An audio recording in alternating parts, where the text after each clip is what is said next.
اعوذ باللہ من الشیطان الرجیم بسم اللہ الرحمن الرحیم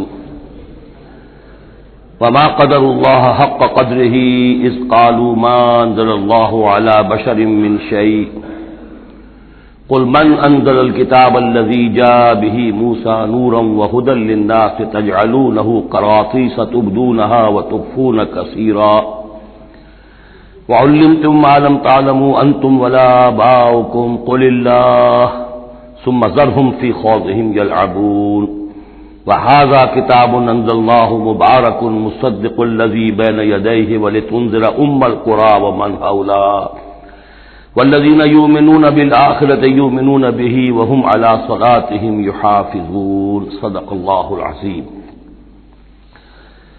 اب اس سورہ مبارکہ میں اس رد و قدح کا ذکر ہو رہا ہے کہ جو یہودیوں کے سکھلانے پڑھانے سے مکے کے کچھ لوگ حضور سے کر رہے تھے۔ اب تک جو گفتگو ہوئی ہے وہ خالص ان کی طرف سے تھی اور انہی کے ساتھ سارا مکالمہ تھا اور محاجہ تھا، لیکن جیسا کہ میں عرض کر چکا ہوں یہ صورتیں جو ہیں سورہ انعام اور سورہ اعراف یہ مکی دور کے آخری زمانے کی ہیں، اور ظاہر ہے کہ اس وقت تک چرچا پہنچ چکا تھا مدینہ منورہ میں بھی حضور کی رسالت اور نبوت کے دعوے کا، اور کان کھڑے ہو چکے تھے اہل کتاب کے یہود کے، تو وہیں سے بیٹھے ہوئے انہوں نے ریشہ دوانیاں کرنی شروع کر دی تھی۔ اور جیسے کہ ہم پڑھ چکے ہیں کہ جب زدہ میں کوئی آ جائے تو وہ یہاں تک کہہ بیٹھتے تھے کہ ان مسلمانوں سے تو یہ مشرک بہتر ہیں جو بتوں کو پوجتے ہیں وغیرہ وغیرہ۔ اسی طرح کی ایک بات وہ ہے جو یہاں کہی جا رہی ہے، وما قدر اللہ حق قدرہ، اور انہوں نے ہرگز قدر نہ کی اللہ کی جیسا کہ قدر کرنی چاہیے تھی۔ اس قالو، جبکہ انہوں نے کہا ما انزل اللہ علی بشر من شیء، جبکہ انہوں نے کہا کہ نہیں اتاری ہے اللہ نے کسی بھی انسان پر کوئی بھی چیز، کیٹیگوریکل ڈینائل۔ چونکہ یہ لوگ جو تھے مکے والے یہ کتابوں سے واقف نہیں تھے، تو یہود نے سب سے پہلے جو ان سے کہا وہ یہ ہے کہ یہ سب خیال ہے، وہم ہے، اللہ نے کبھی کوئی چیز اتاری ہی نہیں کسی پر۔ اب چونکہ یہ سوال آیا تھا ان کی طرف سے، لہذا جواب میں مشرکین مکہ سے خطاب نہیں کیا ہے، بلکہ براہ راست جن کی طرف سے یہ بات آئی تھی ان سے خطاب ہے۔ قل من انزل الکتاب الذی جاء بہ موسیٰ،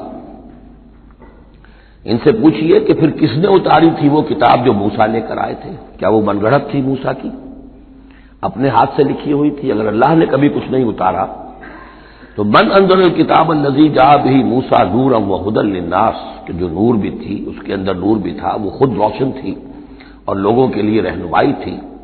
تجعلونہ قراطیس، تم نے اسے ورق ورق کر دیا ہے، ٹکڑوں میں بانٹ دیا ہے، حصوں میں تقسیم کر دیا ہے۔ تبدونہا وتخفون کثیرا، کچھ کو ظاہر بھی کرتے ہو لیکن اکثر کو چھپا کر رکھتے ہو۔ یہودیوں نے کتاب کو جس طرح چھپایا ہے اور اپنے من مانی فتویٰ فروشی کے لیے تو انہوں نے یہ شکل اختیار کی تھی کہ عام لوگوں کے ہاتھ میں یہ کتاب نہیں آنی چاہیے، بڑی محفوظ رہنی چاہیے وہ، اور یہ کہ عام لوگوں کی دسترس میں نہ ہو۔ وَعُلِّمْتُمْ مَا لَمْ تَعْلَمُوا أَنْتُمْ وَلَا آبَاؤُكُمْ، اور تمہیں سکھائی گئی تھی وہ سب باتیں جو نہ تم جانتے تھے تمہارے آباء و اجداد جانتے تھے۔ قُلِ اللَّهُ، کہیے یہ سب اللہ نے نازل کیا، تورات بھی اللہ نے نازل فرمائی تھی، انجیل بھی اللہ نے نازل فرمائی تھی، اب یہ قرآن بھی اللہ نے نازل فرمایا ہے۔ ثُمَّ ذَرْهُمْ فِي خَوْضِهِمْ يَلْعَبُونَ، پھر یہ بات کہنے کے بعد اے نبی صلی اللہ علیہ وسلم ان کو چھوڑ دیجئے اور ان سے کنارہ کشی کر لیجئے، وہ اپنی باتوں میں خرافات کے اندر کھیلتے رہیں۔ وَهَذَا كِتَابٌ أَنزَلْنَاهُ مُبَارَكٌ، اور اب یہ کتاب ہے جسے ہم نے نازل کیا ہے بڑی بابرکت ہے، مصدق الذی بین یدیہ، جو تصدیق کرتے ہوئے آئی ہے اس کی جو اس کے سامنے موجود ہے۔ وَلِتُنذِرَ القرى ومن حولها، تاکہ اے نبی صلی اللہ علیہ وسلم آپ خبردار کر دیں القرى اور اس کے آس پاس کے لوگوں کو۔ القرى، قرى قریے کی جمع ہے، قرى بستیوں کی ماں، بستیوں کی جڑ، بستیوں کی بنیاد۔ ہر ملک کے اندر ایک شہر ایسا ہوتا ہے کہ جو گویا کہ اس کے لیے مرکز کی حیثیت رکھتا ہے، دارالخلافہ کہیں، دارالحکومت کہیں۔ تو اگرچہ عرب میں کوئی حکومت نہیں تھی مرکزی حکومت، لیکن یہ کہ عرب میں، جزیرہ نما عرب میں مکہ مکرمہ کو القرى کی حیثیت حاصل تھی۔ یہی ایک شہر ایسا تھا کہ جہاں تو یہ کہ کعبہ تھا، تمام قبیلے جو ہیں وہ یہاں حج کے لیے آتے تھے، ان کا مذہبی مرکز تھا۔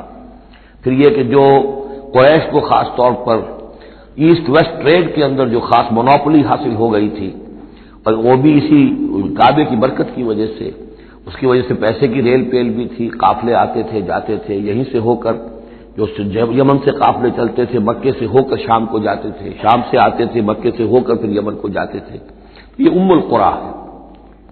تو اے نبی ہم نے آپ کے پاس اب یہ کتاب نازل کی ہے جو مبارک ہے، تاکہ آپ القریٰ میں جو رہنے والے انہیں خبردار کریں، اور من حولہا، اور جو ان کے ارد گرد ہیں.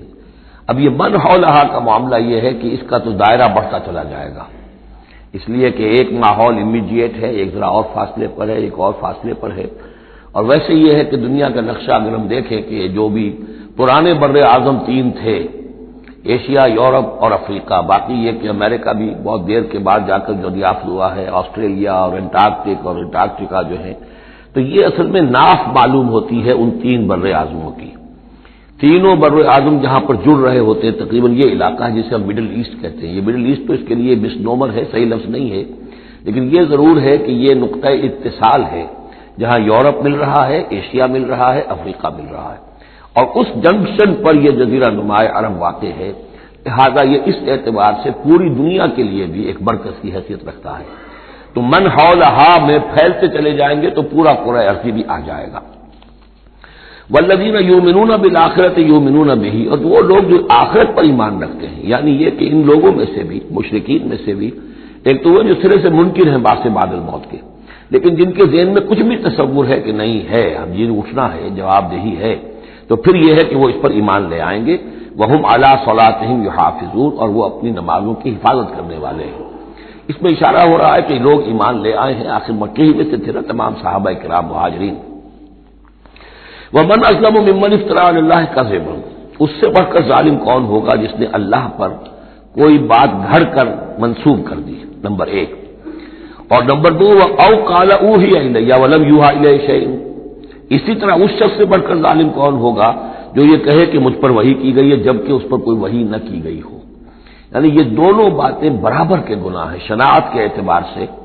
اللہ کی طرف کوئی شے منسوب کر دینا یا یہ کہنا کہ مجھ پر کوئی شے وحی کی گئی ہے، یہ دونوں باتیں برابر کی ہیں. تو ذرا سوچو کہ جو محمد صلی اللہ علیہ وسلم تمہارے سامنے موجود ہیں، کیا ان کی سیرت و کردار کی کوئی مناسبت ہے؟ ان کی زندگی کے اندر کوئی اور پہلو تم دیکھتے ہو ایسا کہ جو اتنے بڑے بڑے گناہوں کے ارتکاب کی بھی ان سے توقع رکھتے ہو؟ وَلَوْ تَرَىٰ إِذِ الظَّالِمُونَ فِي غَمَرَاتِ أَوْ وَمَنْ قَالَ سَأُنزِلُ مِثْلَ مَا أَنزَلَ اللَّهُ، ایک اور تیسری بات ہے جو یہ کہے کہ میں بھی اتار سکتا ہوں جیسا کہ اللہ نے اتارا ہے. حالانکہ اس کا جیسا کہ قرآن مجید میں بار بار چیلنج آیا ہے، لیکن یہ کہ اس کا مقابلہ کسی نے نہیں کیا. پھر بھی یہ کہ زبان میں یہ الفاظ کہہ دینے کی حد تک کسی نے بکواس کر دی ہوگی. وَلَوْ تَرَىٰ إِذِ الظَّالِمُونَ فِي غَمَرَاتِ الْمَوْتِ، اور کاش کہ تم دیکھ سکتے جبکہ یہ ظالم موت کی سختیوں میں ہوں گے، نزع کے عالم میں ہوں گے. وَالْمَلَائِکَةُ بَاسِطُو أَيْدِیہم، اور فرشتے اپنے ہاتھ آگے بڑھا رہے ہوں گے. اخرجوا انفسکم، نکالو اپنی جانیں. الیوم تجزون عذاب الہون بما کنتم تقولون علی اللہ غیر الحق، آج تمہیں نہایت اہانت آمیز سزا دی جائے گی، عذاب دیا جائے گا بسبب اس کے جو تم کہتے رہے تھے اللہ کی طرف منسوب کر کے ناحق باتیں. وکنتم عن آیاتہ تستکبرون، اور تم اللہ تعالی کی آیات سے استکبار کر کے اعراض کرتے رہے تھے. وَلَقَدْ جِئْتُمُونَا فُرَادَىٰ، اور پھر قیامت کے دن کہا جائے گا آ گئے ہو ہمارے پاس اکیلے اکیلے، کوئی تمہارے ساتھ لاؤ لشکر نہیں، کوئی تمہارے ساتھ ساز و سامان نہیں، تمہارے وہ خدم و حشم نہیں، کوئی تمہارے حمایتی نہیں، کوئی جماعت و جمعیت نہیں. کیونکہ یہ بات آگے بھی کہی گئی ہے سورہ مریم میں، وہ کلہم آتی ہے یوم القیامت فردا، قیامت کے دن ہر شخص کا جو محاسبہ انفرادی حیثیت میں ہوگا. اور ظاہر بات ہے اکیلا آدمی کھڑا ہوگا، نہ اس کے رشتہ دار ہیں، نہ ماں باپ ہیں، نہ اولاد ہے، نہ بیوی ہے، نہ بیوی کے ساتھ اس کا شوہر ہے، اور نہ ساز و سامان ہے، خدم و حشم ہے، کچھ بھی نہیں. لقد جئتمونا فرادا کما خلقناکم اول مرہ، جیسے کہ ہم نے تمہیں پیدا کیا تھا پہلی مرتبہ. اب یہ نوٹ کیجئے، خلقناکم اول مرہ، اس کا مطلب ہے تخلیق دو مرتبہ ہوئی ہے. ایک تخلیق عالم ارواح میں ہوئی تھی، اس وقت بھی سب اکیلے اکیلے کھڑے تھے، نہ کوئی کسی کا باپ تھا، نہ کوئی کسی کی ماں تھی، ارواح کے مابین کوئی رشتہ داری نہیں تھی. یہ رشتہ داریاں تو پھر عالم خلق میں ہوئی ہیں آ کر، کہ ایک باپ اور ماں کا معاملہ ہے، پھر اولاد کا معاملہ ہے، پھر دادا اور پوتے کا معاملہ ہے، یہ ارواح کے مابین کوئی اس طرح کی رشتہ داری نہیں تھی۔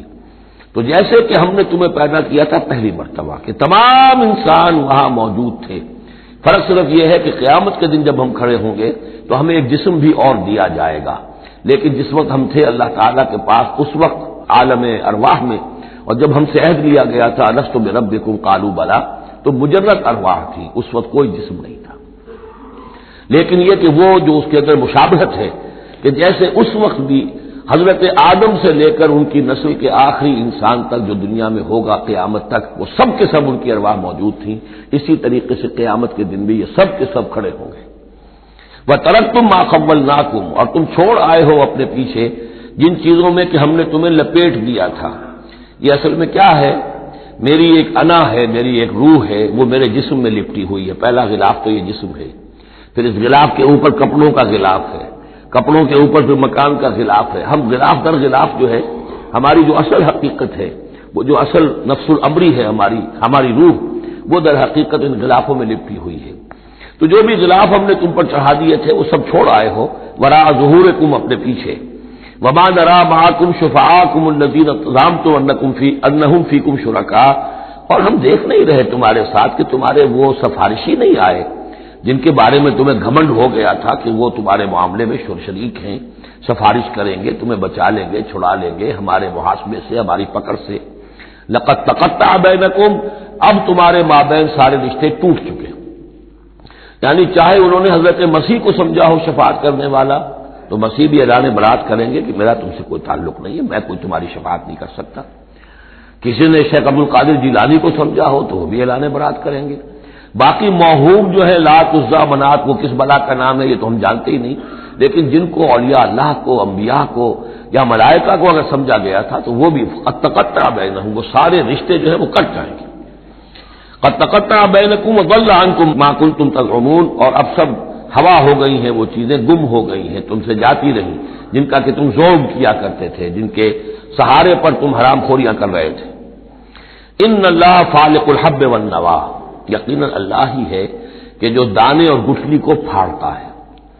دیکھیے عالم خلق کے اندر کیا شکل ہو رہی ہے کہ دانہ زمین میں ڈالا آپ نے، وہ پھٹتا ہے، اس میں سے دو کونپلیں سی نکلتی ہیں، یا آم کی گٹھلی ہے زمین میں دبائی ہے، گٹھلی پھٹے گی، اس میں سے دو پتے نکلیں گے۔ یہ کون کر رہا ہے؟ اگرچہ بظاہر خود بخود ہو رہا ہے، جو بھی اللہ تعالیٰ نے فزیکل اور کیمیکل چینجز کے یہاں پہ قوانین بنا دیے ہیں اس کے تحت ہو رہا ہے، یہ کرنے والا کون ہے؟ فاعل حقیقی کون ہے؟ جیسا کہ شیخ عبد القادر جیلانی ہی کا نام آیا تھا رحمۃ اللہ علیہ، تو انہوں نے اپنے جو وصایا ہے ان میں بڑا پیارا جملہ لکھا ہے کہ میرے بچے، اپنے بچے کے لیے وصیت لکھی تھی، اس حقیقت کو ہر وقت مستحضر رکھنا کہ لا فاعل فی الحقیقت ولا مؤثر الا اللہ، حقیقت میں مؤثر اور فاعل اللہ کے سوا کوئی نہیں۔ تاثیر ہے تو اس کی بنا پر ہے، اس کے اذن سے ہے۔ کوئی فعل کا ارادہ تم کر سکتے ہو، لیکن فعل کا بالفعل انجام پذیر ہونا یہ تمہارے اختیار میں نہیں ہے، یہ تو اللہ کے حکم سے ہوگا۔ ان اللہ فالق الحب والنوا، یقیناً اللہ ہی ہے پھاڑنے والا دانے اور گٹھلی کا۔ یخرج الحی من المیت ومخرج المیت من الحی، وہ نکالتا ہے زندہ کو مردہ میں سے، اور وہ نکالنے والا ہے مردہ کو زندہ میں سے۔ مخرج المیت من الحی ذالکم اللہ فانا تؤفکون، وہ ہے اللہ، لیکن تم کدھر بچلے جا رہے ہو، کدھر تم الٹے جا رہے ہو، اس اللہ کو پہچانو۔ فالق الاصباح، اب یہ فلق دوسرا بھی ہے، وہ ہے صبح کا پھاڑنے والا، رات کی سیاہی کا پردہ چاک کر کے سپیدہ سحر کو نمودار کرنے والا۔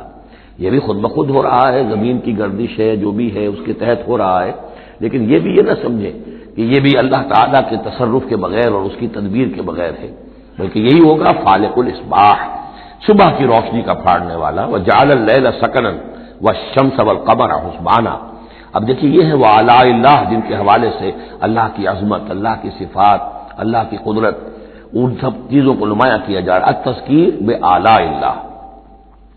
وجعل اللیل سکنا، اس نے بنا دیا ہے رات کو سکون کی جگہ، سکون کا وقت۔ والشمس والقمر حسبانا، اور سورج اور چاند کو اس نے بنا دیا حساب کے لیے، وہ حساب کا ایک نظام ہے جس کے تحت چل رہے ہیں، اسی سے دن وجود میں آ رہے ہیں، رات وجود میں آ رہی ہے، اسی سے مہینے وجود میں آ رہے ہیں۔ ذالک تقدیر العزیز العلیم، یہ اندازہ ہے مقرر کیا ہوا اس ہستی کا جو العزیز ہے اور العلیم ہے، زبردست ہے اور سب کچھ جاننے والی ہے۔ وَهُوَ الَّذِي جَعَلَ لَكُمُ النُّجُومَ لِتَهْتَدُوا بِهَا فِي ظُلُمَاتِ الْبَرِّ وَالْبَحْرِ، اور وہی ہے کہ جس نے ستاروں کو بنا دیا ہے تمہارے لیے کہ ان سے تم راستہ پاؤ۔ اندھیری راتوں کے اندر قافلے چلتے تھے تو ستاروں سے وہ سمت معین کر کے چلتے تھے، اسی طریقے سے جہاز رانی ہوتی تھی سمندر میں تو آپ کو معلوم ہے ستاروں ہی سے وہ اپنا رخ معین کرتے تھے۔ لِتَهْتَدُوا بِهَا فِي ظُلُمَاتِ الْبَرِّ وَالْبَحْرِ، خشکی اور سمندر کی تاریکیوں میں تم ان ستاروں سے راستہ پاتے ہو۔ قد فصلنا الآیات لقوم یعلمون، ہم نے تو اپنی آیات کو واضح کر دیا، اس کی تفصیل بیان کر دی، کھول کھول کر بیان کیا ان لوگوں کے لیے جو علم رکھتے ہیں یا جو علم حاصل کرنا چاہیں۔ وَهُوَ الَّذِي أَنشَأَكُم مِّن نَّفْسٍ وَاحِدَةٍ، اور وہی ہے کہ جس نے تمہیں اٹھایا ایک جان سے۔ یہ سب جو ہے ظاہر بات ہے کہ ایک جان سے بنا ہے، جو بھی پوری کی پوری یہ جو نسل انسانی بنی ہے وہ ایک جان سے بنی ہے۔ اس میں یہ بھی ہو سکتا ہے کہ مراد حضرت آدم علیہ السلام ہو، اور یہ بھی ہو سکتا ہے اگر کوئی حقیقت ہے ایوولوشن تھیوری میں تو اس کو آپ ٹریس کریں اور امیبا تک لے جائیں، وہ بھی ایک جان ہے۔ اس جان سے ہی پھر مختلف ارتقائی مراحل طے کرتے ہوئے، اس میں پہلے کوئی سیکس نہیں تھا، پھر ہوتے ہوتے سیکس ظاہر ہوا، تو اسی سے خلق منہا زوجہا والی بات جو ہے، اور اس پر ڈاکٹر رفیع الدین مرحوم نے قرآن اور علم جدید جو ان کی کتاب ہے اس میں بہت عمدہ تحقیق ان کی ہے، اور مولانا منصر اصلاحی صاحب نے بھی اس کی تصویر کی ہے۔ تو جن لوگوں کو دلچسپی ہو اس کتاب کا مطالعہ کریں کہ یہ ایک جان سے پیدا کرنے کا مطلب کیا ہے۔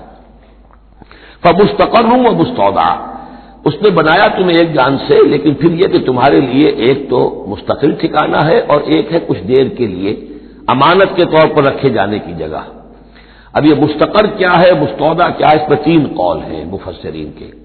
پہلا قول تو یہ ہے کہ مستقر تو ہے دنیا، جہاں ہم آئے ہیں، اب مجھے یہاں 66 برس ہونے کو آئے ہیں، میں یہاں اس دنیا میں ہوں، لیکن مستودع کیا تھا، تھوڑی دیر کے لیے جو میں رہا ہوں اپنی والدہ محترمہ کے بطن میں رہا ہوں، تو وہ رحم مادر جو ہے وہ مستودع تھا، کچھ دیر کے لیے وہاں امانتاً انسان رہتا ہے اور پھر وہ دنیا میں آتا ہے، وہ مستقر ہے۔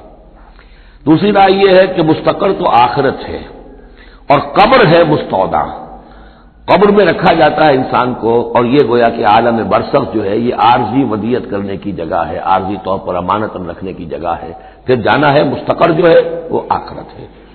تیسری رائے یہ ہے کہ مستقر آخرت ہے اور مستودع دنیا ہے، دنیا میں جو وقت ہم گزار رہے ہیں یہ آخرت کے مقابلے میں بہت ہی عارضی ہے۔ اس حوالے سے اسے بھی کہا جا سکتا ہے کہ یہ بہت ہی عارضی سی امانت کی جگہ ہے۔ قد فصلنا الآیات لقوم یفقہون، ہم نے تو اپنی آیات کو واضح کر دیا ہے اور تفصیل بیان کر دی ہے ان لوگوں کے لیے جو تفقہ سے کام لیں، غور کریں، سوچیں، سمجھیں۔ وَهُوَ الَّذِي أَنزَلَ مِنَ السَّمَاءِ مَاءً، اور وہی ہے کہ جس نے اتارا ہے آسمان سے یا بلندی سے پانی۔ فَأَخْرَجْنَا بِهِ نَبَاتَ كُلِّ شَيْءٍ، پھر ہم نے نکال دیا اس کے ذریعے سے ہر شے کی نباتات، اگنے والی ہر شے جو ہے نباتات زمین سے نکالی۔ فَأَخْرَجْنَا مِنْهُ، تو ہم نے اس کے ذریعے نکالے اس میں سے خضرا سرسبز کھیتی، نخرج منہ حبا متراکبا، جس میں سے ہم نکالتے ہیں کہ جو دانے ہیں ایک دوسرے کے اوپر چڑھے ہوئے ہیں۔ اب سٹا ہے تو چاہے وہ کوئی کسی بھی یعنی اس کا ہے اناج کا، اب کس طریقے سے کہ دانے کے اوپر دانا چڑھا ہوا ہوتا ہے، حبا متراکبا، یہ دانے ایک دوسرے کے اوپر چڑھے ہوئے ہوتے ہیں۔ ومن النخل من طلعها قنوان دانیۃ، اور کھجور کے گابھے میں سے گوشے ہوتے ہیں کہ جو لٹکتے ہوئے ہوتے ہیں۔ وجنات من اعناب، اور باغات ہم نے بنا دیے ہیں جو کہ کھجور انگوروں کے ہیں۔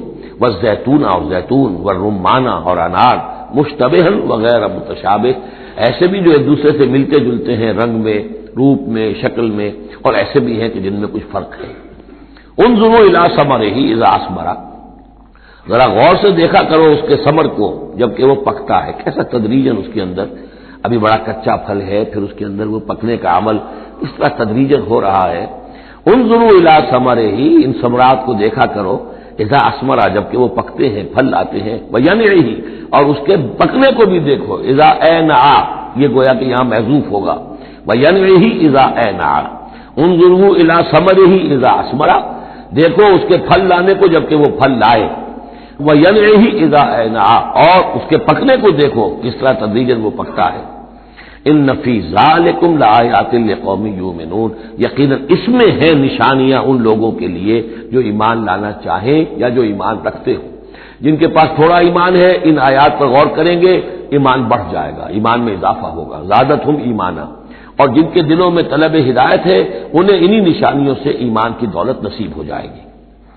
وجعلوا للہ شرکاء الجن، اور انہوں نے اللہ کے شریک بنا دیا جنات کو، وخلقہم وخرقوا لہ بنینا، حالانکہ اللہ نے ان کو بھی پیدا کیا ہے، جیسے انسانوں کو پیدا کیا جنات کو پیدا کیا۔ فرق صرف یہ ہے کہ جنات کو آگ سے پیدا کیا، اور جنات جو ہے اپنی طبعی طور پر اس کائنات میں بہت دور تک ان کی رسائی ہے۔ ہم جہاں بڑے بڑے راکٹ جو ہیں بلینز اور بلینز آف ڈالرز کے لیے ایک بناتے ہیں، اور پھر اس کی ایک جو ہم گاڑی بنائی ہے اور وہ جاتی ہے اور دوڑتی ہے اور آتی ہے، شٹل ہے، اور اس پر کتنا پیسہ خرچ ہوتا ہے، یہ تمام جو ہے جنات کے لیے یہ سارا علاقہ ان کی آمد و رفت کے لیے وہ اپنی طبعی صلاحیت کی بنا پر جاتے آتے رہتے ہیں، جس میں کہ ہمیں جانے کے لیے یہ ساری کچھ ایجادات جو ہیں وہ کرنی پڑی ہیں۔ لیکن یہ کہ بہرحال وہ بھی ہے تو مخلوق، جیسے کہ فرشتے ان سے بھی آگے کی شے، لیکن ہیں وہ بھی مخلوق، فرشتے بھی مخلوق ہیں، جنات بھی مخلوق ہیں، انسان بھی مخلوق ہیں۔ وجعلوا للہ شرکاء الجن، انہوں نے شریک بنا دیا جنات کو اللہ کے ساتھ، وخلقہم، اس نے ان کو پیدا کیا ہے، وخرقوا لہ بنین وبنات، اور اس کے لیے انہوں نے گھر لیے ہیں بیٹے اور بیٹیاں۔ حضرت عیسیٰ کو بیٹا بنا دیا گیا، حضرت عزیر کو بیٹا بنا دیا گیا، اور اللہ تعالیٰ کی فرشتوں کو کہہ دیا گیا وہ بیٹیاں ہیں، بغیر علم، بغیر اس کے کہ کوئی علمی سند ہو، کوئی بنیاد ہو، کوئی دلیل ہو۔ سبحانہ و تعالی عما یصفون، وہ پاک ہے اور بہت بلند و بالا ہے ان تمام چیزوں سے جو یہ بیان کر رہے ہیں۔ بدیع السماوات والارض، یہ لفظ آ چکا سورہ بقرہ میں، کریشن ایکس نہیلو، عدم محض سے وجود میں لانے والا، وہ ہے کہ جو آسمانوں اور زمین کو وجود میں لایا ہے عدم محض سے۔ انا یکون لہ ولد، اس کے اولاد کیسے ہو سکتی ہے، ولم تکن لہ صاحبہ، جبکہ اس کی کوئی بیوی نہیں، کوئی جورو نہیں، تو اولاد کیسے ہو جائے گی؟ وخلق کل شیء، اور اس نے تو ہر شے کو پیدا کیا ہے، ایک خالق ہے باقی سب مخلوق ہیں، وہو بکل شیء علیم، اور وہ ہر چیز کا علم رکھتا ہے، اس کی مخلوقات میں سے کوئی شے اس کی نگاہوں سے ایک لمحے کے لیے بھی اوجھل نہیں ہے۔ ذالکم اللہ ربکم، وہ ہے اللہ تمہارا رب۔ اصل میں یہ انداز سمجھ لیجئے کہ چونکہ جو یہ مشرکین مکہ اور عرب تھے وہ اللہ کو مانتے تو تھے، اصل میں اس کی صفات کمال، اس کی قدرت، اس کی عظمت، اس کے بارے میں ان کا ذہن کچھ جو ہے محدود ہو گیا تھا، ورنہ اللہ کے منکر تو وہ نہیں تھے۔ ذالکم اللہ ربکم، دیکھو جس اللہ کو تم مانتے ہو وہ ہے وہ اللہ جس کی یہ شان ہے، تم نے اس کی اصل حقیقت کو نہیں پہچانا، تم نے اس کو جو ہے بہت ہی کمزور اور ضعیف سی کوئی شخصیت سمجھا ہے کہ جس کے اوپر کوئی دباؤ ڈال کر بھی اپنی بات منوا لے گا۔ تم نے سمجھا جیسے کہ تمہاری کوئی بچی آ جائے اور تم سے کچھ چیز مانگے، اگر تم دے سکتے ہو تو ضرور دے دیتے ہو، ایسے ہی اس کی بچیاں بھی ہیں، یہ فرشتے جو ہیں جس کی سفارش کریں گی وہ جو ہے سب بخش دیے جائیں گے۔ یہ تم نے اپنے اوپر قیاس کر لیا ہے اللہ تعالیٰ کو، اس کی قدرت، اس کی عظمت، اس کا وراء الورا ہونا، اس کا بکل شیء علیم ہونا، اس کا علی کل شیء قدیر ہونا، اس کا ہر جگہ پر موجود ہونا، اس کا تم تصور نہیں کر پا رہے۔ ذالکم اللہ ربکم، وہ ہے اللہ تمہارا رب جس کو ہم اس طرح بیان کر رہے ہیں۔ لا الہ الا ہوا، اس کے سوا کوئی معبود نہیں ہے، خالق کل شیء، وہ ہر شے کا بنانے والا، پیدا کرنے والا ہے، فاعبدوہ، بس اسی کی بندگی اور پرستش کرو، وہو علی کل شیء وکیل، اور وہ ہر شے کا کارساز وہی ہے، کوئی تمہارے لیے کارساز نہیں۔ لا تتخذوا من دونی وکیلا، میرے سوا کسی اور کو اپنا کارساز نہ سمجھنا۔ لا تدرکہ الابصار وہو یدرک الابصار وہو اللطیف الخبیر، اسے نگاہیں نہیں پا سکتی، کیوں؟ هو اللطیف، وہ اتنا لطیف ہے، اتنا لطیف ہے، اتنا لطیف ہے کہ تمہاری نگاہیں اسے نہیں پا سکتی، نہیں دیکھ سکتی۔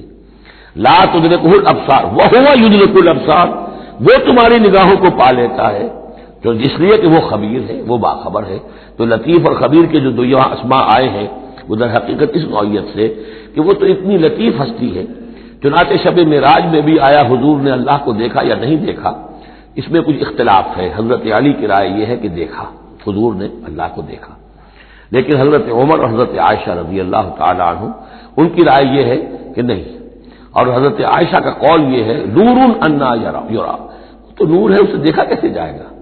تو وہ اتنی لطیف ہستی ہے کہ اس کا دیکھنا ہماری نگاہوں سے ہم نہیں دیکھ سکتے، دل کی آنکھ سے دیکھ سکتے، دل کی آنکھ سے محمد رسول اللہ دنیا میں بیٹھ کر بھی دیکھ سکتے تھے، لیکن ان آنکھوں سے دیکھنا ممکن نہیں ہے۔ جیسے کہ حضرت موسیٰ نے جب استدعا کی تھی رب ارنی انظر الیک، تو صاف کہہ دیا کہ لن ترانی، تم مجھے نہیں دیکھ سکتے۔ لا تدرکہ الابصار، اسے نگاہیں نہیں پا سکتی، ادراک نہیں کر سکتی اس کا تمہاری نگاہیں، وہو یدرک الابصار، وہ تمہاری نگاہوں کو پا لیتا ہے، وہ دیکھ رہا ہے تمہیں، ہر چیز تمہاری جو ہے وہ اس کے سامنے آیا ہے، وہو اللطیف الخبیر۔ قد جاءکم بصائر من ربکم، دیکھو تمہارے پاس آ چکی ہیں بصیرت افروز باتیں تمہارے رب کی طرف سے، فمن ابصر فلنفسہ، تو جو کوئی دیکھے گا، آنکھیں کھولے گا، حقائق کا مواجہہ کرے گا، حقیقت کو تسلیم کرے گا، تو وہ اپنے بھلے کے لیے، فلنفسہ، ومن عمی فعلیہا، اور جو کوئی اندھا بن جائے گا، آنکھیں بند کر لے گا، حقیقت کو نہیں دیکھنا چاہے گا کسی تعصب کی وجہ سے، ہردرمی کی وجہ سے، ضد کی وجہ سے، تو اس کا سارا وبال اس پر آئے گا۔ وما انا علیکم بحفیظ، اور بہرحال میں تمہارا کوئی نگران نہیں ہوں، میں تمہارے اوپر کوئی ٹھیکیدار نہیں ہوں، میں تمہاری طرف سے جواب دہ نہیں ہوں۔ وَكَذَلِكَ نُصَرِّفُ الْآيَاتِ، اور اسی طرح ہم اپنی آیات کو گردش میں لاتے ہیں، وَلِيَقُولُوا دَرَسْتَ، تاکہ یہ پکار اٹھے کہ اے نبی صلی اللہ علیہ وسلم آپ نے سمجھانے کا حق ادا کر دیا۔ درستہ اصل میں عربی زبان میں آتا درس یدرسو، لکھنا مٹانا، جیسے بچے شروع میں جب کوئی تعلیم حاصل کرتے ہیں تو تختی ہے، تختی لکھی پھر دھو دی، پھر لکھی پھر دھو دی، اب تو خیر تختی وقتی شاید آج لوگوں کے ذہنوں سے نکل گئی ہوں گی باتیں، آج کا بچہ کیا سمجھے گا تختی کس بلا کا نام ہے، یا سلیٹ ہوتی تھی، اب اس میں کچھ کیا پھر دھو دیا، پھر کچھ لکھا پھر صاف کر دیا۔ تو یہ ہے کہ کسی کو پڑھانے کے لیے تدریجاً بار بار درستہ، اے نبی آپ نے خوب بار بار ہر طرح سے، ہر اعتبار سے، ایک پھول کا مضمون ہے تو 100 رنگ سے باندھوں، آپ نے بات سمجھا دی۔ وَلِنُبَيِّنَهُ لِقَوْمٍ يَعْلَمُونَ، تاکہ واضح کر دیں ہم اس کو ہر طرح سے ان لوگوں کے لیے جو علم حاصل کرنا چاہیں یا جو علم رکھتے ہیں۔ اتَّبِعْ مَا أُوحِیَ إِلَیْکَ مِن رَبِّکَ، اب دیکھیے یہاں پر میں نے آپ سے کہا تھا کہ بار بار حضور سے خطاب آئے گا، لیکن یہ خطاب صرف حضور سے نہیں ہوتا، یہ حضور کی وساطت سے امت کے لیے بھی، اہل ایمان کے لیے بھی، لیکن مکی صورتوں میں آپ کو 2/3 قرآن میں براہ راست خطاب مسلمانوں سے بہت کم ملے گا، شاذ۔ یہ خطاب جو ہے کیونکہ جب امت کی شکل بنی ہے مسلمانوں کی، وہ تعبیر قبلہ کی بات بنی، اب امت ہے، کذالک جعلناکم امۃ وسطا لتکونوا شہداء علی الناس ویکون الرسول علیکم شہیدا، پھر خطاب، پھر تو ایک سورہ حجرات جو ہے 18 آیتیں 5 دفعہ یا ایھا الذین آمنوا یا ایھا الذین آمنوا یا ایھا الذین آمنوا یا ایھا الذین آمنوا، لیکن یہ کہ آپ کو اتنی لمبی صورتوں میں یا ایھا الذین آمنوا ملے گا ہی نہیں۔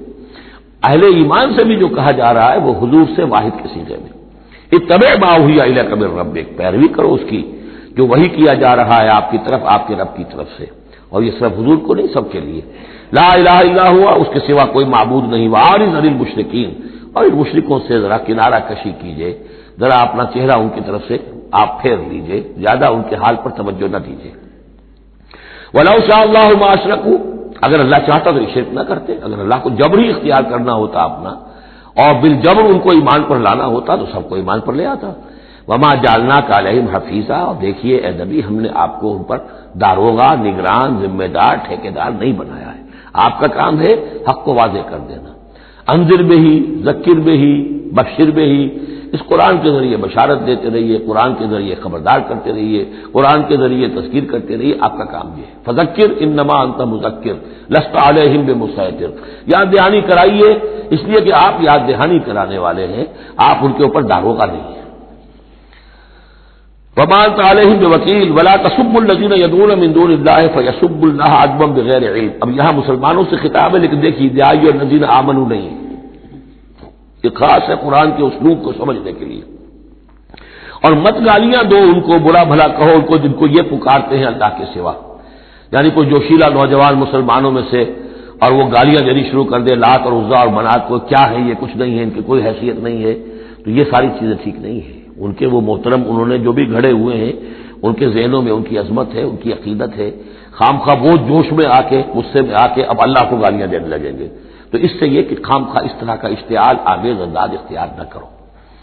ولا تسبوا الذین یدعون من دون اللہ، بد گالیاں دو یا برا بھلا کہو انہیں جنہیں یہ پکارتے ہیں اللہ کے سوا، فیسبوا اللہ عدوا بغیر علم، تو اللہ کو گالیاں دینے لگ جائیں گے زیادتی کے اندر آ کر، زدم زدہ میں آ کر، بغیر علم کے۔ کذالک زینا لکل امۃ عملہم، اسی طرح ہم نے ہر قوم کے لیے اس کے عمل کو مزین کر دیا ہے، وہ اسی میں خوش ہے، مگن ہے. ہمارے آباء و اجداد کی مورتیاں ہیں، یہ دیویاں ہیں، دیوتا ہیں، اس میں مگن ہے، ان کے احساسات ہیں، ان کے جذبات ہیں. سمجھاؤ ضرور، انذار کرو، تبشیر کرو، تذکیر کرو، تبلیغ کرو، نصیحت کرو، سب کچھ کرو، لیکن یہ ہے کہ ان کے ساتھ گالم گلوچ نہیں اور ان کے معبودوں کو برا بھلا کہنا نہیں. ثم الی ربہم مرجعہم، پھر ان کے رب ہی کی طرف ان سب کو لوٹنا ہے. فینبئہم بما کانوا یعملون، وہ ان کو جتلا دے گا جو کچھ کہ وہ کرتے رہے تھے. واقسموا باللہ جہد ایمانہم، اور وہ قسمیں کھا کھا کر کہتے ہیں. ابھی وہی آ گیا جو عمود ہے اس سورہ مبارکہ کا. کچھ عرصے سے، کچھ رکوعوں سے اس کا تذکرہ نہیں آیا تھا، اب پھر بڑے شد و مت کے ساتھ وہی بات. دکھاؤ ہمیں معجزہ، دکھاؤ ہم ایمان لے آئیں گے. کیوں نہیں دکھاتے معجزہ؟ نبوت کا دعویٰ ہے، رسالت کا دعویٰ ہے، عام دعویٰ تو نہیں کر رہے ہو تم، کیوں نہیں کوئی معجزہ دکھاتے؟ جب خود کہتے ہو کہ موسیٰ نے دکھائے، عیسیٰ نے دکھائے، فلاں نے دکھائے، قوم سمود کو دکھا دیا گیا معجزہ، تو آخر کیا قیامت آ گئی؟ ہمیں کیوں نہیں معجزہ دکھاتے؟ وَأَقْسَمُوا بِاللَّهِ جَهْدَ أَيْمَانِهِمْ، اور اپنے عوام پر اثر ڈالنے کے لیے قسم، خدا کی قسم ہے محمد ہم ایمان لے آئیں گے. آپ دکھائیے تو صحیح ایک دفعہ معجزہ. کیا بگڑتا تھا ان کا قسمیں کھانے میں؟ اقسموا باللہ جہد ایمانہم، وہ اللہ کی قسمیں کھا رہے ہیں اپنی پوری قوت کے ساتھ، شد و مت کے ساتھ. لئن جاءتم آیۃ لیؤمنن بہا، اگر آیت آ جائے، نشانی آ جائے، معجزہ دکھا دیا جائے، وہ لازماً ایمان لے آئیں گے. قل انما الآیات عند اللہ، کہہ دیجئے نشانیاں تو سب اللہ کے اختیار میں، میرے اختیار میں نہیں. اللہ کا فیصلہ وہ نہیں دکھانا چاہتا.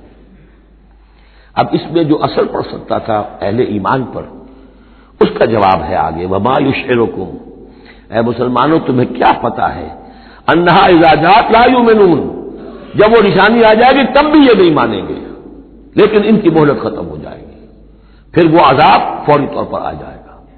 ابھی در حقیقت اس میں خیر ہے، اس میں بھلائی ہے، اسی میں ان کے لیے اپنے اوپر سختی جھیل لو، اپنے اوپر جو بھی اس وقت تنگی آ گئی ہے، ضیق ہے، اس کو برداشت کرو، لیکن یہ کہ یہ چیز ان کے قوم کے حق میں، لوگوں کے حق میں مفید نہیں ہوگی. اور اب جو آیت آئی ہے وہ بہت ہی اہم ہے. وَنُقَلِّبُ أَفْئِدَتَهُمْ وَأَبْصَارَهُمْ كَمَا لَمْ يُؤْمِنُوا بِهِ أَوَّلَ مَرَّةٍ، ہم ان کے دلوں کو الٹ دیں گے، ان کی نگاہوں کو الٹ دیں گے، اس لیے کہ وہ ایمان نہیں لائے تھے پہلی مرتبہ. دیکھیے یہ قاعدہ قانون اب اچھی طرح سمجھ لیجئے جو سورہ بقرہ کے شروع ہی میں آ گیا تھا پہلے رکوع میں. انسان کا معاملہ یہ ہے کہ اللہ تعالیٰ نے اسے جو صلاحیتیں دی ہیں، اگر وہ اس کو استعمال کرے گا تو اس صلاحیت میں اضافہ ہوتا ہے. آپ علم جو ہے لوگوں کو سکھائیں گے، آپ کے علم میں اضافہ ہوگا. آپ آنکھ کا استعمال کریں گے، آنکھ کی بصارت برقرار رہے گی. پٹی باندھ دیجیے آنکھ پر، 2-4 مہینے تک پٹی بندھی رہے، بصارت ظاہر ہو جائے گی. اس جوڑ کا کام ہے کہ یہ چلے، حرکت کرے. اس کے اوپر آپ پلاسٹر لگا دیجیے، کئی مہینے لگا رہے، اس کی حرکت ختم ہو جائے گی، لاک ہو جائے گی. جو صلاحیت اللہ نے دی ہے اس کا استعمال نہیں ہوگا تو وہ ہوتے ہوتے وہ صلاحیت پھر زائل ہو جاتی ہے، ضائع ہو جاتی ہے، سلب ہو جاتی ہے. ایک باطنی صلاحیت ہے حق کو پہچاننے کی. میرے اندر وہ صلاحیت ہے، مجھ پہ حق منکشف ہوا اور میرے دل نے گواہی دی حق ہے، میں نے اس کو دیکھنے سے انکار کر دیا، نہیں مانوں گا میں، ضد کی وجہ سے، تعصب کی وجہ سے، ہردرمی کی وجہ سے. اب اس کے بعد دوبارہ پھر کہیں وہ حق کی ایک چنگاری سی روشن ہوئی، اب اس کا اثر آپ پر کم ہوگا، اس کے اثرات جو ہیں وہ کم ہوں گے. ہوتے ہوتے وہ شکل ہو جائے گی کہ اب سرے سے وہ حق کے پہچاننے کی صلاحیت ہی ختم ہو جائے گی. اس کو کہا ہے ختم اللہ علی قلوبہم وعلی سمعہم وعلی ابصارہم غشاوہ، اللہ نے مہر کر دی ہے ان کے دلوں پر اور ان کی سماعت پر اور ان کی آنکھوں کے آگے پردے ڈال دیے، اس لیے کہ اب مہر ہو گئی، جس کو انگریزی میں ہم کہتے ہیں پوائنٹ آف نو ریٹرن. اب اس انتہا کو پہنچ چکے ہو تم کہ یہاں سے واپسی کا کوئی امکان نہیں. ہر معاملے میں کوئی ایک وقت ہوتا ہے کہ ابھی آپ واپس جا سکتے ہیں، کوئی پسپائی کوئی اختیار کر سکتے ہیں، کوئی واپس جا سکتے ہیں، کوئی شرافت کے ساتھ کہیں جو ہے وہ آپ ریٹریکٹ کر سکتے ہیں اپنے سٹیپس کو، ایک حد کے بعد پھر ممکن نہیں ہوتا. اسی کو یہاں کہا ہے کہ چونکہ جب پہلی مرتبہ حق ان پر منکشف ہو گیا، اللہ نے حجت قائم کر دی، حق منکشف ہو گیا، پہچان لیا ان کے دل نے، ان کی روح نے کہ بصیرت باطنی نے کہ یہ حق ہے، تو فوراً مان لیتے تو خیریت تھی. چونکہ انہوں نے نہیں مانا تو اب تو ہم ان کے دلوں کو الٹ دیں گے، 100 معجزے بھی دیکھ لیں گے تو یہ ایمان نہیں لائیں گے. وَنُقَلِّبُ أَفْئِدَتَهُمْ وَأَبْصَارَهُمْ، ہم الٹ دیں گے ان کے دلوں کو بھی، ان کی نگاہوں کو بھی، کما لم یؤمنوا بہ اول مرہ، جیسے کہ وہ ایمان نہیں لائے تھے پہلی مرتبہ، وَنَذَرُهُمْ فِي طُغْيَانِهِمْ يَعْمَهُونَ، ان کو چھوڑ دیں گے اپنی سرکشی کے اندر بڑھتے چلے جائیں۔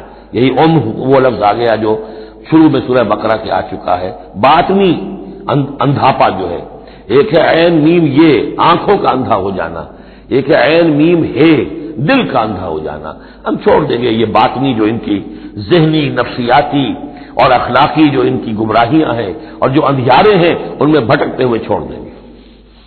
وَلَوْ أَنَّنَا نَزَّلْنَا إِلَيْهِمُ الْمَلَائِكَةَ، اب پھر خطاب ہو رہا ہے، اگر ہم ان کے اوپر فرشتے اتار دیتے، یعنی ان کو جو یہ کہہ رہے ہیں کہ فرشتہ آیا، فرشتوں کی فوجیں اتار سکتے ہیں، دکھا سکتے ہیں کہ فرشتہ آسمان سے اتر رہا ہے، وَكَلَّمَهُمُ الْمَوْتَىٰ، اور خواہ ان سے موت مردہ جو ہے قبروں سے نکل نکل کر بات کرتے ہیں، وَحَشَرْنَا عَلَيْهِمْ كُلَّ شَيْءٍ قُبُلًا، اور ہر چیز ہم لا کر ان کے سامنے رو در رو کر دیتے، جمع کر دیتے، مَا كَانُوا لِيُؤْمِنُوا إِلَّا أَن يَشَاءَ اللَّهُ، تب بھی یہ نہیں ہے ایمان لانے والے اللہ یہ کہ اللہ چاہے، تو اللہ چاہے اور کسی کے اندر اس کی اگر طلب ہے تو اللہ تعالیٰ ان معجزوں کے بغیر بھی لوگوں کی آنکھیں کھول رہا ہے۔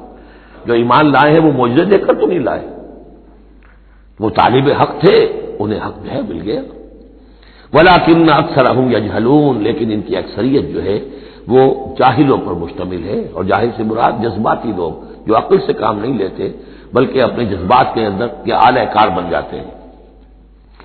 اگلی آیت جو ہے یہ بھی بہت اہم ہے، ایک فلسفہ دین کے اعتبار سے، بلکہ فلسفہ تحریک، دعوت و تحریک کے اعتبار سے بہت اہم ہے۔ وَكَذَٰلِكَ جَعَلْنَا لِكُلِّ نَبِيٍّ عَدُوًّا شَيَاطِينَ الْإِنسِ وَالْجِنِّ، اور اسی طرح ہم نے ہر نبی کے دشمن بنا دیے انسانوں اور جنوں میں سے شیطان، ہم نے بنا دیے۔ سوچیے، غور کیجیے، نبی کے لیے تو مدد چاہیے تھی، کیوں شیطان اٹھا دیا اللہ نے ان کے خلاف؟ اس کا فلسفہ بیان ہو رہا ہے۔ اگر کشاکش حق و باطل نہ ہو تو تمیز کیسے ہوگی کون واقعی حق پرست ہے اور کون ایسا ہی، کون واقعی محبت کرتا ہے اللہ سے اور کون دودھ پینے والا مجنوں ہے؟ وہ نام کا ہی صرف محبت کر رہا اور ایمان کیسے پتہ چلتا؟ یہ تو آزمائش کے لیے ہے دنیا بنائی گئی ہے، اگر شر کا وجود ہی نہ ہو، خیر ہی خیر ہو تو آزمائش کہاں ہوگی؟ لہذا ایک تو ہم کرتے ہیں خود، تندی باد مخالف سے نہ گھبرا ہے عقاب، یہ تو چلتی ہے تجھے اونچا اڑانے کے لیے، یہ تو تمہارے لیے چیلنج ہے، اہل ایمان کے لیے چیلنج ہے، ان کے مرتبے اونچے ہوتے ہیں، جو جتنا سفر کر رہا ہے، جو جتنی استقامت دکھا رہا ہے، جو جتنا اثار کر رہا ہے، اتنے ہی تو اس کے رتبے بلند ہوں گے، ورنہ کیسے حفظ مراتب ہوگا؟ کیسے معلوم ہوگا ہوز ہو کس کا کیا مقام ہے؟ وَكَذَٰلِكَ جَعَلْنَا لِكُلِّ نَبِيٍّ، ہم نے خود اٹھائے، ہم نے بنائے ہر نبی کے لیے دشمن شیاطین الانس والجن، شیاطین جن و انس، یوحی بعضهم الی بعض زخرف القول غرورا، وہ ایک دوسرے کو اشاروں کنایوں میں وحی سے وہ ایسی باتیں، ملمہ کی ہوئی باتیں، فریب والی باتیں جو ہے وہ کرتے رہتے ہیں، ایک دوسرے کو گمراہ اور کرنے کے لیے، ایک دوسرے کے لیے اور سپورٹ کرنے کے لیے۔ وہ جو جن ہے شیطان، وہ آ کر اس انسان شیطان کے کان میں پھونک مارتا ہے، ابھی ذرا تم اور صبر کرو، ابھی اور دیکھو کہیں تم پھسل نہ جانا، دیکھنا کہیں تم حق کو قبول نہ کر لینا۔ تو یہ ان کا آپس میں جو ہے گٹھ جوڑ، اس لیے کہ ہم نے خود ان کو یہ چھوٹ دی ہے۔ وَكَذَٰلِكَ جَعَلْنَا لِكُلِّ نَبِيٍّ عَدُوًّا شَيَاطِينَ الْإِنسِ وَالْجِنِّ يُوحِي بَعْضُهُمْ إِلَىٰ بَعْضٍ زُخْرُفَ الْقَوْلِ غُرُورًا وَلَوْ شَاءَ رَبُّكَ مَا فَعَلُوهُ، اور اگر آپ کا رب چاہتا تو وہ یہ نہ کر سکتے۔ ظاہر بات ہے کہ کائنات میں کوئی پتا بھی اللہ کے اذن کے بغیر ہل نہیں سکتا۔ ابو جہل کی کیا مجال تھی کہ حضرت سمیہ کو شہید کر دیتا؟ ہے کون وہ؟ لیکن یہ تو اللہ کی طرف سے اجازت ہے، اس کا ہاتھ شل ہو جاتا، وہ ہاتھ جو اٹھا ہے برچا لے کر ان کی شرمگاہ میں مارنے کے لیے، تو کیا وہ ہاتھ وہی کا وہی شل نہ ہو جاتا اللہ کے حکم سے؟ لیکن نہیں، اذن رب ہے، ٹھیک ہے، ہماری اس بندی کو آزما لو جتنا آزمانا ہے، لیکن جتنا تم آزما رہے ہو تمہیں کیا اندازہ ہوگا اس کے رتبے جو ہے ہمارے ہاں کتنے بلند سے بلند ہوتے چلے جا رہے ہیں، تم کیا جانو؟ یا لیت قومی یعلمون بما غفر لی ربی وجعلنی من المکرمین، کاش میری قوم کو معلوم ہو جائے، میری بیوی رو رہی ہوگی، میرے بچے رو رہے ہوں گے کہ ہمارا باپ جو ہے وہ شہید کر دیا گیا، کاش وہ جان سکتے کہ مجھے میرے رب نے کیا میرا اعزاز فرمایا ہے، میں یہاں کس عیش و آرام میں ہوں، ان کے رونے کا کیا سوال، وہ خوشیاں مناتے۔ تو یہ صورتحال ہے۔ وَلَوْ شَاءَ رَبُّكَ مَا فَعَلُوهُ فَذَرْهُمْ وَمَا يَفْتَرُونَ، تو چھوڑیے آپ ان کو، جو یہ افتراء کر رہے ہیں کرنے دیجیے، یہ ہماری سنت ہے، ہمارا طریقہ ہے، ہمارا فلسفہ یہی ہے۔ وَلِتَصْغَىٰ إِلَيْهِ أَفْئِدَةُ الَّذِينَ لَا يُؤْمِنُونَ بِالْآخِرَةِ وَلِيَرْضَوْهُ وَإِنْ يَخْتَلِفُوا مَا هُمْ مُخْتَلِفُونَ، تاکہ مائل ہو جائیں ان کی طرف ان لوگوں کے دل جو آخرت پر ایمان نہیں رکھتے۔ یہاں دیکھیے اصل میں کیا بات ہے، جیسے الیکٹروسس ہوتا ہے، پانی کو الیکٹرولسس جب ہوتا ہے، ایک پازیٹو ایک نیگیٹو، اب وہ جو آئنز ہیں وہ ادھر ادھر ہو جائیں گے۔ تو اللہ تعالیٰ نے حق و باطل کی کشاکش رکھی ہے، اس کشاکش کا نتیجہ کیا ہے؟ آئونائزیشن ہو جائے گی، حق اور باطل کا جو ہے، حق والے ادھر کو جمع ہو جائیں گے، باطل والے ادھر جمع ہو جائیں گے۔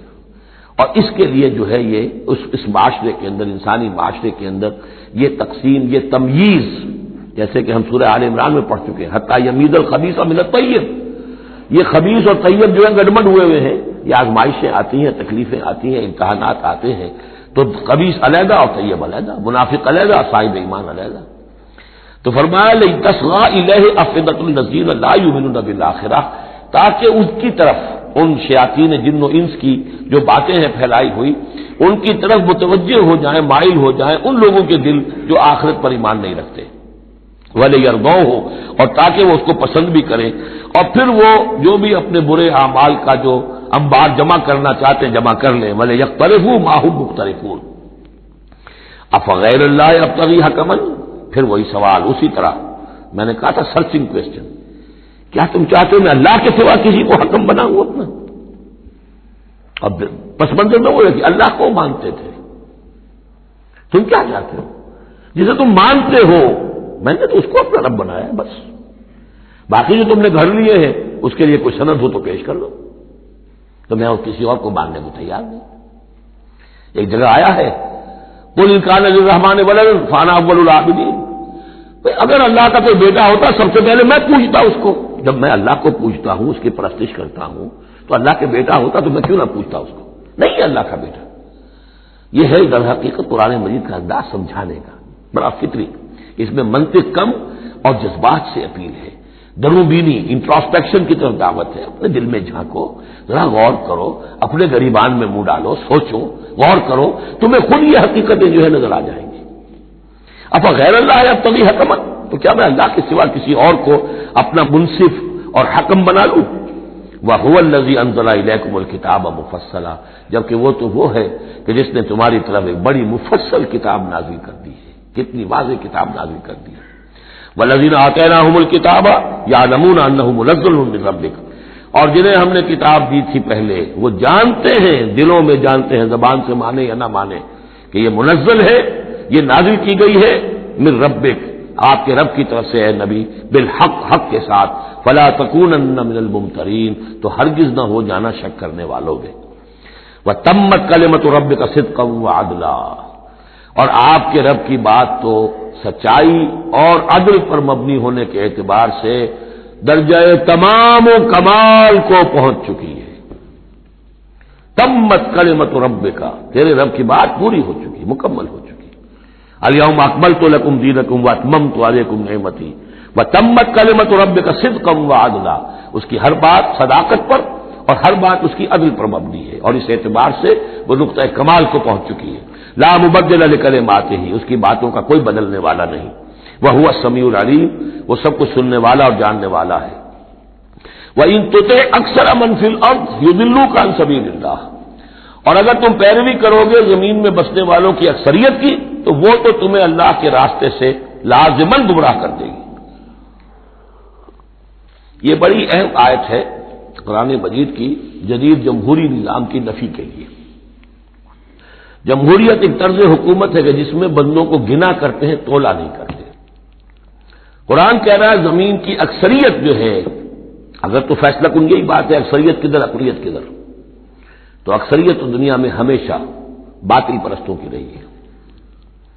دور صحابہ میں صحابہ کتنے تھے؟ پوری دنیا کی آبادی کے حساب سے گنتی کیجئے، لاکھ میں ایک نہیں بنے گا۔ اس حوالے سے غور کریں۔ ان تُطِعْ أَكْثَرَ مَنْ فِي الْأَرْضِ يُضِلُّوكَ عَنْ سَبِيلِ اللَّهِ، اصل بات کیا ہے؟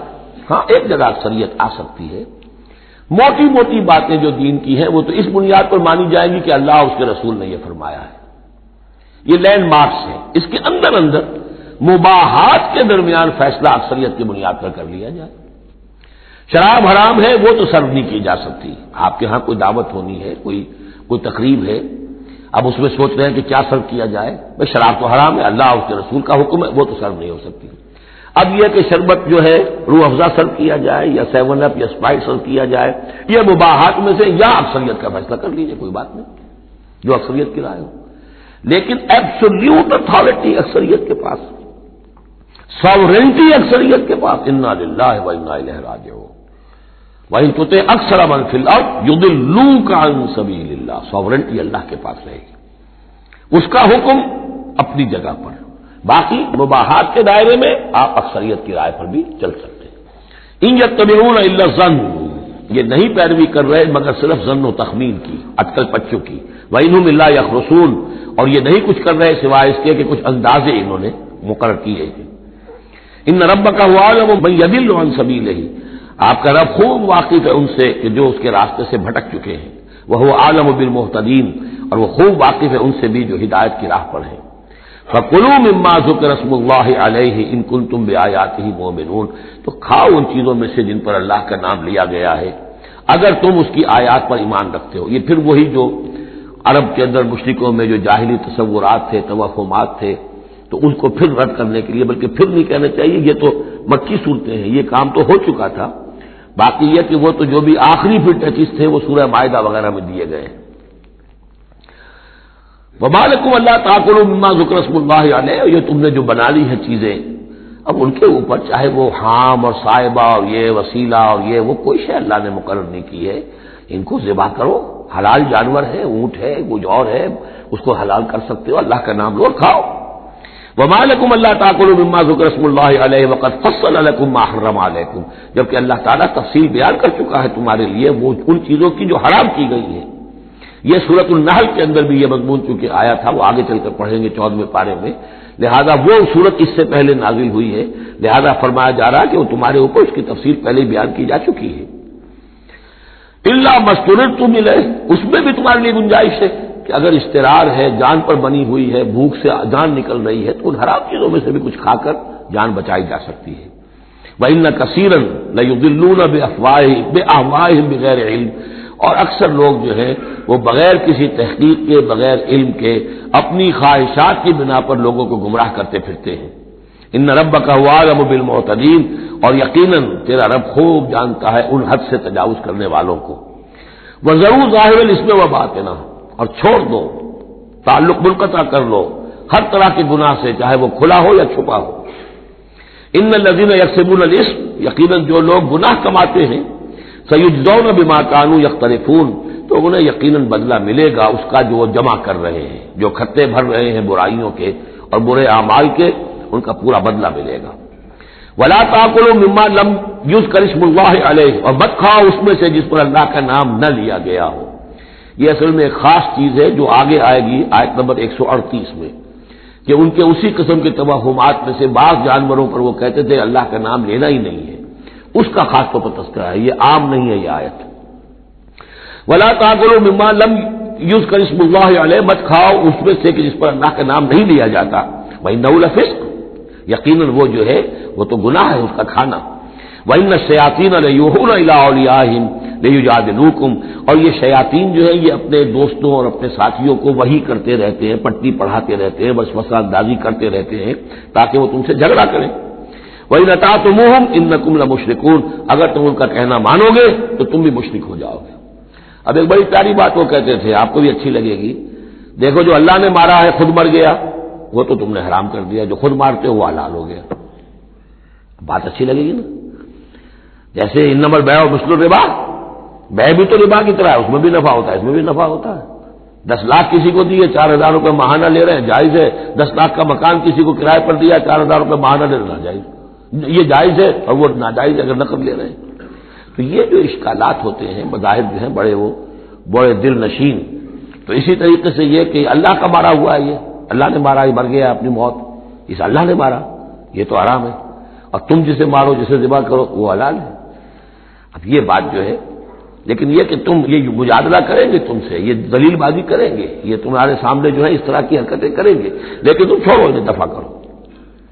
اب امن کا تھا میتن فأحییناہ تو بنا جو کوئی تھا مردہ اور ہم نے اسے زندہ کر دیا.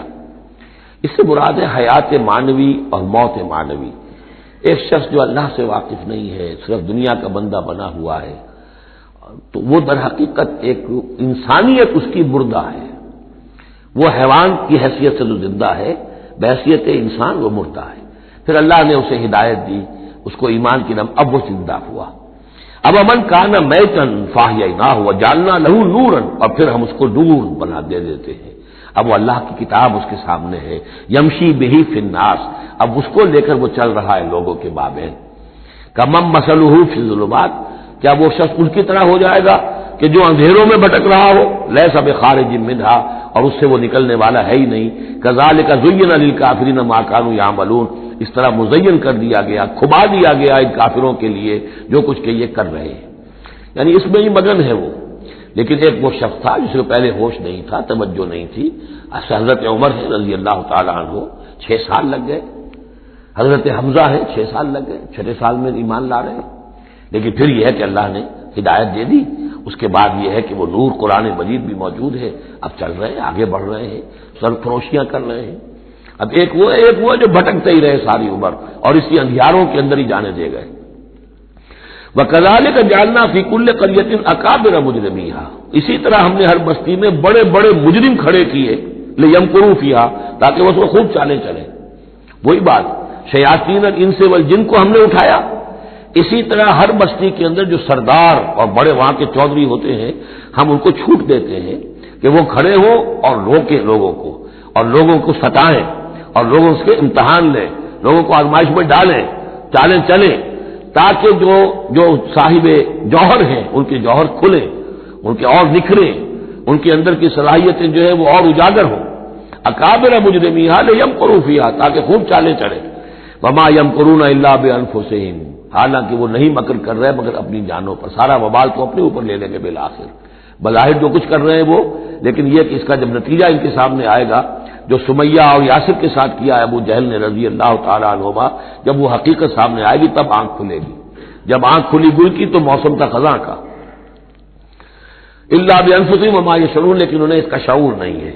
وَإِذَا جَاءَتْهُمْ آیَةٌ قَالُوا لَن نُؤْمِنَ حَتَّىٰ نُؤْتَىٰ مِثْلَ مَا أُوتِیَ رُسُلُ اللَّهِ، اور جب ان کے پاس کوئی نشانی آتی ہے، نشانی سے مراد قرآن کی آیت، قرآن کی دلیل، تشبیہ، تصریف آیات نئے انداز میں، فرمایا جب بھی ان کے پاس آیت آتی قالوا لن نؤمن، وہ کہتے ہیں ہرگز ایمان نہیں لائیں گے، حتیٰ نؤتیٰ مثل ما اوتی رسول اللہ، جب تک کہ ہمیں بھی وہی چیز نہ دی جائے جو اللہ کے دوسرے رسولوں کو دی گئی تھی، ویسے ہی حصی معجزے. اللہ عالم حیث یجعل رسالتہ، اللہ تعالیٰ زیادہ واقف ہے اس سے کہ وہ اپنی رسالت کے لیے کیا جگہ، کیا محل، کیا مقام معین کرے. اللہ تعالیٰ نے اس وقت ان کے لیے یہی رکھا، وہ بھی اللہ کی حکمت کے تحت تھا. اور اب جب کہ نوع انسانی شعور کے اعتبار سے بلوغ کی عمر کو پہنچ چکی ہے، بچہ چھوٹا ہوتا ہے کھیلنے کے لیے کھلونے دیے جاتے ہیں، لیکن ذرا بڑا ہو جائے تو اسے کھلونے نہیں دیے جاتے، اب اسے حکمت سکھائی جاتی ہے، عقل سکھائی جاتی ہے، شعور سکھایا جاتا ہے، تمیز سکھائی جاتی ہے. تو وہ نوع انسانی کا دور طفولیت تھا، اس میں ابھی ان کا فہم، ان کی عقل، ان کا شعور ابھی ان کی جو ہے بلوغت کو نہیں پہنچی تھی یہ شعور کی چیزیں، لہذا ان کے لیے وہ کھلونے بھی تھے، حصی معجزات بھی تھے. اب انسان بحثیت مجموعی نوع انسانی جو ہے عقلی بلوغ کو اور شعور کے بلوغ کو پہنچ چکی ہے، لہذا اب وہ چیزیں نہیں دکھائی جائیں گی. اللہ عالم ہے تو یجعل رسالتہ سیصیب الذین اجرموا صغار عند اللہ، ان قریب پہنچے گی ان مجرموں کو، ان گناہگاروں کو بہت ہی ذلت اللہ کے ہاں، وعذاب شدید بما کانوا یمکرون، اور سخت سزا اور عذاب ان کی انکاری چال بازیوں کے طفیل کے جو وہ کر رہے ہیں. فمن یرید اللہ ان یہدیہ یشرح صدرہ للاسلام، تو اللہ تعالیٰ جس کے لیے بھی چاہتا ہے کہ اس کو ہدایت کے دروازے اس کے لیے کھول دے، اس کے سینے کو اسلام کے لیے کھول دیتا ہے. یہ ایک بڑی معنوی حقیقت ہے، اس پہ غور کیجیے گا. شرح صدر، الم نشرح لک صدرک، یہ جو حضور کے لیے خاص طور پر شرح صدر جو ہے اللہ تعالیٰ نے ایک بہت بڑے احسان کے طور پر بیان فرمایا، الم نشرح لک صدرک. اس شرح صدر کی ہر مسلمان کو دعا کرنی چاہیے. اللہم ربنا نور قلوبنا بالایمان واشرح صدورنا للاسلام، اے اللہ ہمارے دلوں کو تو نور ایمان سے منور فرما دے اور ہمارے سینوں کو اسلام کے لیے کھول دے. اس کے معنی کیا ہے؟ اللہ ہمارے اندر وہ باطنی بصیرت پیدا کر دے کہ اسلام کی ہر چیز ہمیں ٹھیک نظر آئے، ہاں ہاں یہی تو ٹھیک ہے، یہی تو ہونا چاہیے، منطقی ہے، معقول ہے، کہیں چیز اپرائے گی نہیں۔ انسان کی فطرت جو ہے اتنی مطابقت محسوس کرے گا انسان کہ دیکھنا تقریر کی لذت کے جو اس نے کہا میں نے یہ جانا کہ گویا یہی میرے دل میں تھا، اس لیے کہ اس کا اپنا سینہ جو ہے اللہ تعالیٰ نے اسلام کے لیے کھول دیا ہے۔ تو یہ شرح صدر جو ہے اللہ تعالیٰ کی طرف سے بہت بڑی نعمت ہوتی ہے۔ فمن یرید اللہ ان یہدیہ، اللہ جس کو ہدایت دینا چاہتا ہے یشرح صدرہ للاسلام، اس کے سینے کو اسلام کے لیے کھول دیتا ہے۔ ومن یرید ان یضلہ، اور جس کے بارے میں وہ طے کر دے کہ اس کو تو اب گمراہی ہی پر رکھنا ہے، یجعل صدرہ ضیقا، اس کے سینے کو تنگ کر دیتا ہے، حرجا، بہت ہی تنگ اندر سے، کانما یصعد فی السماء، ایسے محسوس کرتا ہے جیسے اسے آسمان پر چڑھنا پڑ رہا ہے، جیسے اونچائی پر چڑھتے ہوئے سانس پھول جاتا ہے، آدمی کو معلوم ہوتا ہے کہ میرا شاید دل دھڑک دھڑک کر باہر ہی نکل آئے گا۔ یہ ہے کہ ان کو حق کا قبول کرنا اتنا مشکل ہو جاتا ہے۔ جس شخص کے لیے اللہ تعالیٰ کی طرف سے شرح صدر ہے وہ حق کو قبول کرتا ہے، تکلیف بھی آتی ہے تو بڑی آسانی سے جھیل جاتا ہے، اور ایک وہ ہے کہ ذرا سا امتحان آ گیا تو معلوم ہوا کہ بس قیامت ٹوٹ پڑی، اور اب تو ایک قدم اور اٹھانا جو ہے، اور جس کو ہم کہتے ہیں قدم من بھر کے، پاؤں جو ہے من بھر کے ہو گئے، بوجھل ہو گیا انسان، وہ بات نہیں۔ فرمایا کذالک یجعل اللہ الرجس علی الذین لا یؤمنون، اور اسی طریقے سے اللہ تعالی عذاب یا گندگی ڈال دیتا ہے ان پر جو ایمان نہیں لاتے۔ وَهَذَا صِرَاطُ رَبِّكَ مُسْتَقِيمًا، اور یہ ہے تیرے رب کا سیدھا سیدھا راستہ۔ قد فصلنا الآیات لقوم یذکرون، ہم نے اپنی آیات خوب تفصیل سے بیان کر دی ہیں ان لوگوں کے لیے جو تذکر اخذ کرنا چاہیں، نصیحت حاصل کرنا چاہیں، ہدایت حاصل کرنا چاہیں۔ لہم دار السلام عند ربہم، ان کے لیے سلامتی والا گھر ہے ان کے رب کے پاس، جنت کے لیے دوسرا لفظ ہے دار السلام۔ وہو ولیہم، وہی ان کا مددگار ہے، پشت پناہ ہے، وہی ان کا حمایتی ہے، ان کا دوست ہے۔ بما کانوا یعملون، بسبب ان کے عمل کے، وہ جو عمل کر رہے ہیں انہوں نے اللہ کی دوستی ارن کی ہے، انہوں نے اپنی قربانیوں سے، اپنے ایثار سے، اپنی محنتوں سے جو جد و جہد کی ہے، جو مشقتیں جھیلی ہیں، تو انہوں نے بما کانوا یعملون، اس کی وجہ سے وہ گویا کہ اللہ تعالیٰ کی دوستی کے مستحق ہو گئے ہیں۔ وَهُوَ وَلِيُّهُم بِمَا كَانُوا يَعْمَلُونَ وَيَوْمَ يَحْشُرُهُمْ جَمِيعًا، اور جس دن کہ وہ جمع کرے گا ان کو سب کو، یا معاشر الجن، اللہ تعالیٰ فرمائے گا اے جنوں کی جماعت، قد استکثرتم من الانس، واقعتا تم نے تو انسانوں میں سے بہتوں کو ہتھیا لیا۔ جو کہا تھا اس بڑے جن نے، عزازیل نے، کہ تو دیکھے گا وما تجد اکثرهم شاکرین، کہ ان کی اکثریت شکر کرنے والی نہیں ہو گئی، تو گویا کہ ایک طرح کا شاباش جو ہے اللہ تعالیٰ کی طرف سے ان کو دی جائے گی۔ یا معاشر الجن قد استکثرتم من الانس، تم نے تو بہت سے انسانوں کو ہتھیا لیا۔ وقال اولیاؤہم من الانس، اور جو ان کے ساتھی تھے انسانوں میں سے، ان کی غیرت ذرا جاگے گی کہ اللہ تعالیٰ نے یہ کیا کہہ دیا کہ ان جنات نے ہمیں جو ہے ہتھیا لیا اور شکار کر دیا۔ ربنا، وہ یہ کہیں گے ربنا استمتع بعضنا ببعض، پروردگار ہم میں سے بعض نے بعض سے فائدہ اٹھایا، ہم ان سے کام لیتے رہے، یہ ہم سے کام لیتے رہے، ہم نے ان کو موکل بنایا، ان کے ذریعے سے غیب کی خبریں، کہانت کی دکانیں چمکائیں۔ قال اولیاء من الانس ربنا استمتع بعضنا ببعض وبلغنا اجلنا الذي اجلت لنا، اور اب ہم اپنی اس مدت کو پہنچ چکے جو تو نے ہمارے لیے مقرر کر دی تھی۔ قال النار مسواکم، اللہ فرمائے گا اب آگ ہے تمہارا ٹھکانہ، خالدین فیہا الا ما شاء اللہ، اب تم رہو گے اسی میں ہمیشہ ہمیش سوائے اس کے جو اللہ چاہے۔ ان ربک حکیم علیم، یقیناً تیرا رب حکیم اور علیم ہے۔ وکذالک نولی بعض الظالمین بعضا بما كانوا یکسبون، اور اسی طرح ہم ساتھی بنا دیتے ہیں اور ملا دیتے ہیں بعض ظالموں کو بعض ظالموں کے ساتھ ان کے کرتوتوں کی وجہ سے، ان کی کبائی کی وجہ سے۔ بارک اللہ لی ولکم فی القرآن العظیم ونفعنی وإیاکم بالآیات والذکر الحکیم۔